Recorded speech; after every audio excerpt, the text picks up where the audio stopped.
Bonjour à tous et bienvenue pour ce septième 3 questions 1. On a le grand plaisir et presque l'honneur, j'ai envie de dire, d'accueillir Marc-André Sellos, qui est professeur au Muséum national d'histoire naturelle, microbiologiste spécialiste des sols. Il va nous en dire un rayon. Il est toujours passionnant à écouter. Bonjour Marc-André, comment allez-vous? Bonjour, ça va? Je suis ravi d'avoir cette occasion de parler de sol avec vous, effectivement. On n'en parle pas assez du sol. Non, c'est ça. Et en fait, on trouvait particulièrement intéressant de vous poser trois questions à vous, experts de ce sujet, pour rendre cette question des sols plus accessible au plus grand nombre, puisque on a un certain nombre de personnes non initiées qui nous regardent et nous écoutent aujourd'hui ou peut-être en différé dans le temps.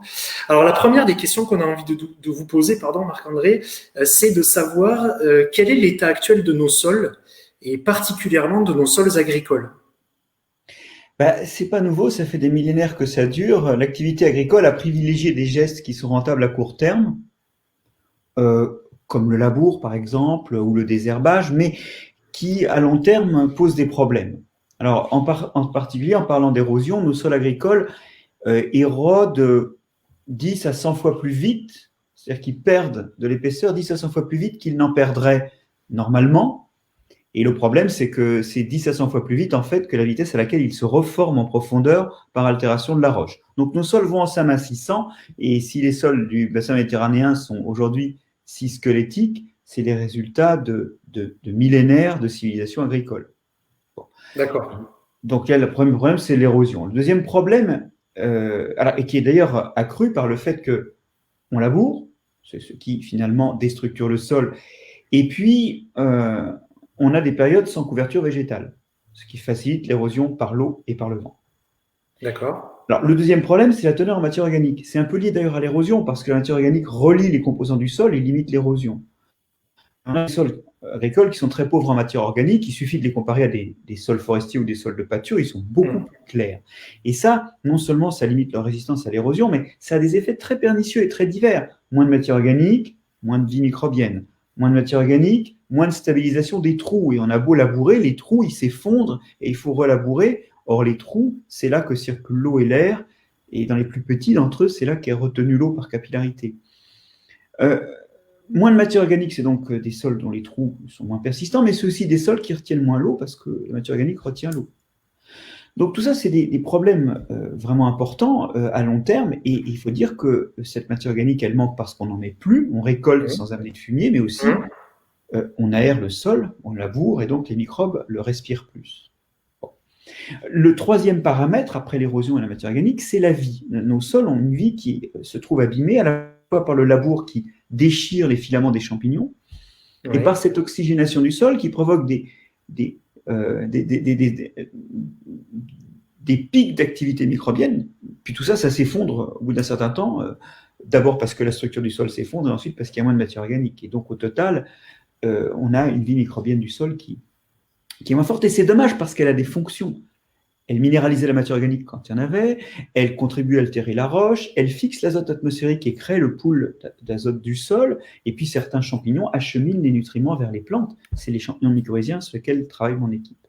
Donc, érosion, matière organique, vie du sol, il y a vraiment des problèmes en ce moment, mais il ne faut pas faire de l'agribashing à tout prix. Il y a quelques bonnes nouvelles. Un, on n'a pas de preuve, il y a un atlas des bactéries du sol français qui est paru récemment, on n'a pas de preuve d'un écroulement de la biodiversité du sol. Les D'accord. populations des microbes s'écroulent. Et ça, c'est le début de l'extinction. Mais on n'est pas encore à un point irréversible. Premier point D'accord. positif. Et deuxième point positif, notre agriculture conventionnelle, elle est née petit à petit, et les gens n'ont pas fait de grosses erreurs à court terme. Ils ont fait des erreurs peut-être sur le long terme, mais à court terme, c'est pas grave. C'est moins grave que l'agriculture conventionnelle appliquée dans les agrosystèmes tropicaux. Mhm. Et du Oui. coup, pour terminer là-dessus, le deuxième point positif, c'est que chez nous, le taux d'endommagement des sols est assez lent pour que on puisse encore réagir. D'accord.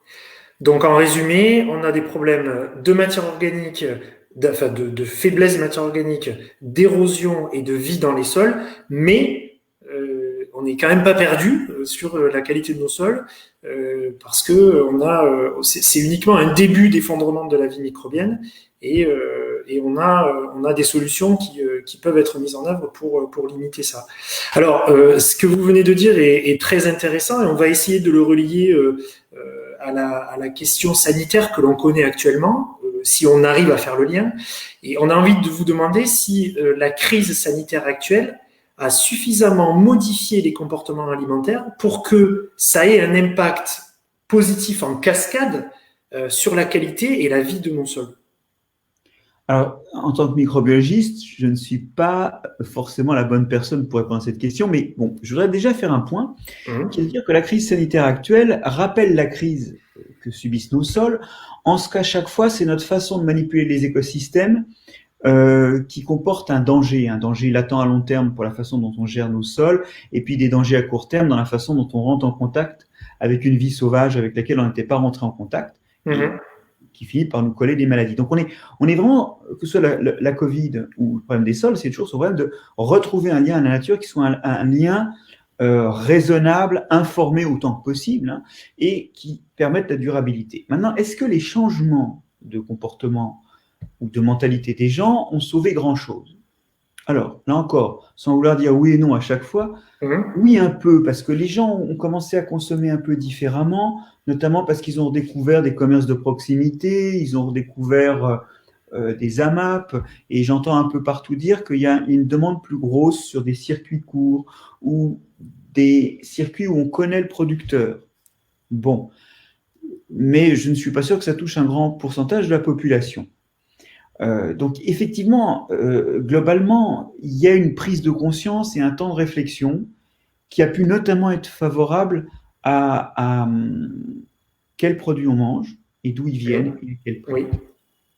Après, je ne me fais pas d'illusions. Nous allons vers une crise économique, on la sent déjà venir, certains ont déjà des problèmes de revenus, et c'est pas dans cette situation-là qu'on arrive à vraiment avoir d'abord le temps de réfléchir à des questions plus générales qui touche plus au moyen terme et au long terme, où on a les moyens éventuellement d'acheter des produits plus chers.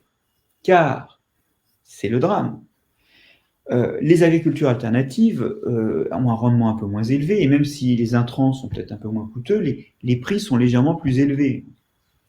Et en fait, ils ne le sont pas. Ça, c'est faux, c'est complètement faux. Si vous internalisez dans le coût de l'aliment les coûts sur l'environnement des pratiques de l'agriculture conventionnelle, le bio ou les produits de la permaculture, ou les produits d'ailleurs du bio et de la permaculture ne sont pas plus chers. Mais il se trouve que les problèmes environnementaux liés à la pollution des eaux continentales, les problèmes de santé, d'abord chez les agriculteurs, liés à l'utilisation des pesticides, tout ça, c'est compté sur une autre ligne, c'est plutôt dans vos impôts. Alors du coup, on ne le voit pas quand on achète une jolie carotte traitée aux pesticides et qui a été gavée d'engrais minéraux, on ne le voit pas, de même qu'on ne voit pas qu'elle a un coût carbone plus élevé et que donc elle contribue à l'effet de serre. Tout ça, on ne le paye pas au même moment. Comme il n'y a pas l'internalisation des méfaits finalement de certains types d'agriculture, ça paraît plus cher. Et pour quelqu'un qui a des problèmes à boucler ses fins de mois, il ne va pas acheter la carotte 25% plus cher, même si demain, en fait, il paiera la différence au centuple. Ouais. D'accord, oui. Donc c'est ça qu'il faut retenir, c'est déjà le lien à la nature. En fait, la situation sanitaire, c'est l'image du lien qu'on a à la nature actuellement, et la question de l'impact de la consommation sur les sols. Pour l'instant, même si c'est en cascade, on n'y est pas encore vraiment, et on a encore du mal à avoir une vision d'ensemble en fait de l'ensemble de ces impacts. Justement pour arriver à voir quel va être le lien entre la consommation et les sols, et est-ce que les deux ont un impact direct. Voilà, donc bon, alors du coup, le combat continue. Oui, bien sûr. Bien sûr, le combat continue forcément, et avec des personnes comme vous qui travaillez sur ces sujets pour alimenter justement le travail de nos producteurs et de nos agriculteurs. C'est très bien parce que ça nous permet de récupérer de l'information et d'avoir des données plus concrètes pour savoir comment gérer les sols et comment travailler plus positivement sur ce sol qui est la base de toute production. Donc c'est extrêmement important. Et alors, pour essayer de donner quelques clés aux aux personnes qui aimeraient pouvoir à leur niveau agir, qui ne sont pas forcément agriculteurs, mais qui sont consommateurs malgré tout. Que peut faire tout un chacun pour protéger le sol autour de lui ou chez lui et pour en préserver ou pour en augmenter la vie? Bon, alors, contrairement à ce qu'on pourrait penser, effectivement, on est tous des gestionnaires des sols. On est des gestionnaires des sols par notre carte bleue. Oui, Ah oui, c'est une belle image. ben oui, non mais je veux dire, ce qu'on achète, ça vient de quelque part. Et si on fait attention à des labels ou à simplement des circuits que l'on connaît, si on fait attention à savoir quel est l'impact sur l'environnement, eh bien, on crée un marché, on crée une demande, et dans l'économie où nous vivons, qu'on l'aime ou non, le fait de créer une demande, bah, ça crée une production, et ça la soutient. Donc, la première chose, c'est il faut savoir acheter. Et d'ailleurs, c'est pas si évident, hein, parce que déjà, il faut avoir toute l'information, on l'a pas toujours, on n'a pas toujours le temps de s'informer. Et puis, il y a aujourd'hui une grande jonction qui peine à s'opérer. La jonction entre, mais elle n'est pas impossible, mais seulement techniquement, il faut qu'on trouve comment le faire. La jonction entre le bio, qui refuse tout ce qui est d'origine chimique ou industrielle, et notamment les pesticides, et puis la permaculture, qui elle dit, ben voilà, le sol, il faut qu'il soit toujours couvert, il ne faut pas qu'il soit trop, enfin, il y a des variantes, hein, c'est des galaxies, tout ça, mais il faut que le sol soit couvert, il ne faut pas qu'il soit trop labouré. Et donc, vous avez le bio d'un côté, la permaculture de l'autre. Et souvent, qu'est-ce qu'on fait quand on a un sol couvert avant de semer? Ben, le plus simple, c'est de mettre un coup de glyphosate pour que les herbes qu'il y avait avant laissent place à ce qu'on va semer. Et oui. Et donc, les deux ont du mal à se réunir parce que techniquement, on n'a pas encore les itinéraires. Et vous voyez, du coup, il y a des fois des situations. Voilà, est-ce que je prends ce permaculteur qui utilise du glyphosate ou est-ce que je prends quelqu'un qui ne va pas utiliser de glyphosate, mais qui va labourer son sol et le laisser nu une partie de l'année? Pas évident. Hein. Pas en tout cas, votre carte bleue, déjà, c'est une première chose. La deuxième, c'est que Victor Hugo disait que si notre or est fumier, une façon glorieuse et flamboyante de mépriser l'argent, si notre or est fumier, notre fumier est or. Il faisait partie de cette littéraire fin du XIXe siècle qui avait une fibre environnementaliste et qui s'étonnait que Paris jette dans ses égouts et dans ses poubelles des tas de choses qui auraient pu servir à l'agriculture. Et oui, vous générez des déchets, et dans vos déchets, il y a des déchets organiques. Et s'ils sont bien triés, ces déchets organiques-là, c'est eux qui peuvent servir demain à remettre de la matière organique dans les sols. Cette matière organique dont j'ai dit qu'elle manquait.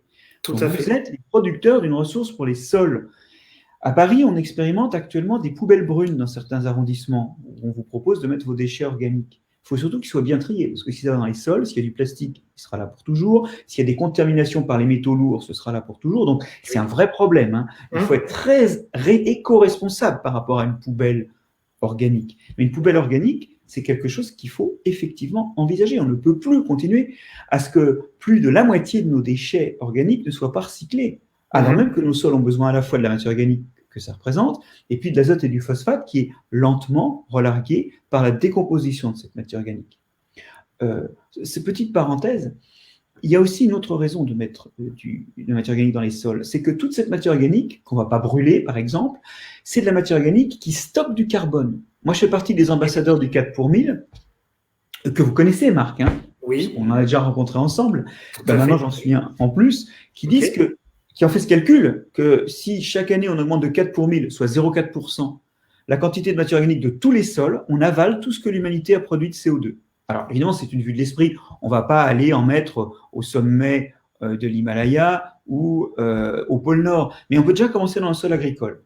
Et petite parenthèse, le compostage, c'est un premier pas, mais dans le compostage, vous avez déjà beaucoup de respiration qui a réduit la masse du compost.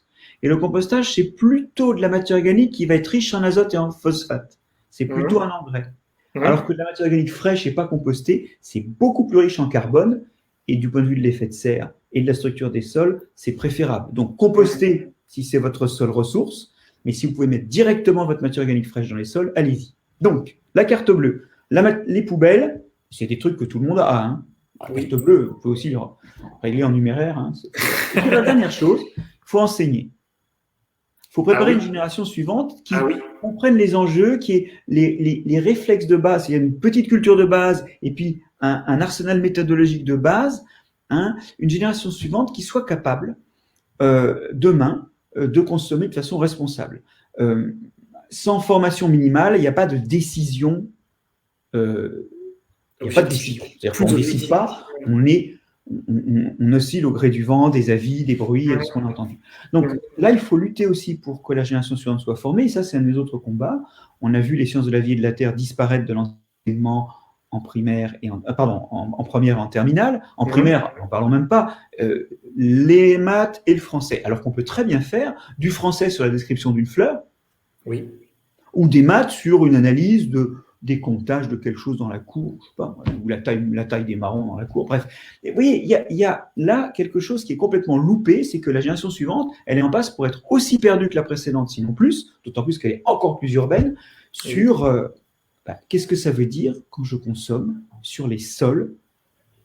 Et pour terminer, c'est d'autant plus important que cette histoire de passage générationnel du savoir-faire est que justement, les sols, c'est des choses dont on hérite et qu'on ne fabrique pas. Il faut entre 100 et 10 000 ans pour faire un sol. Donc, vos sols, vous en héritez. Et si vous les utilisez en tapant dans le capital et en ne recueillant pas simplement les intérêts que sont la récolte, eh bien, vous abîmez le bien de vos enfants.